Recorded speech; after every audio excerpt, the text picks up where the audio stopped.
எப்படி புள்ளி புள்ளி புள்ளி. நம்ம அந்த நொங்கு வந்து தூத்துக்குடி, திருநெல்வேலி, தென்காசி, நாகர்கோயில், கன்னியாகுமரி, இங்கே பார்த்தீங்கன்னா ராமநாதபுரம், இந்த ஏரியாவில் இந்த நொங்கு மரம் அதிகம், நொங்கு கிடைக்கும், வாங்கி சாப்பிடுவீங்க. ஓகே, இருந்தாலும் இந்த அருவாவை பார்த்துக்கோங்க எப்படி இருக்குன்னு பாருங்க. இதுதான் பாலை அருவா. இது வந்து எங்கே அதிகமாக பார்க்கலாம்னா இந்த ஒரு 4-5 ஏரியாவுக்குள்ளே இதை அதிகமாக பார்க்கலாம். இது எதுக்கு யூஸ் பண்ணுறாங்க அப்படின்னா அந்த பனை மரத்தில் உள்ள பாலையை பயணிக்கு சீவுரைக்கு யூஸ் பண்ணுறாங்க. அதுக்கு மட்டும் இது யூஸ் பண்ணல, நம்ம வீட்டுக்கே தான் கறி வெட்டையும் வேற காய்கறி வெட்டையும் எல்லாத்துக்கும் நம்ம ஆளுங்க இதுதான் யூஸ் பண்ணிட்டு இருக்காங்க. நீங்கள் என்னென்ன டூல்ஸை வச்சு யூஸ் பண்ணி இது பண்ணுறீங்கன்ட்டு கமெண்ட் பண்ணுங்க. இது மகளே, நீங்கள் யூஸ் பண்ணுற அருவா எப்படின்னு எனக்கு தெரியாது.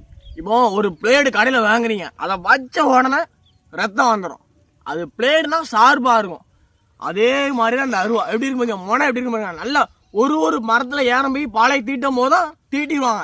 இதை நீங்கள் காயில் லைட்டாக வச்சு பாருங்க, பிளேடு எப்படி இருக்குமோ அதே மாதிரி இருக்கும். சரியா? நன்றி.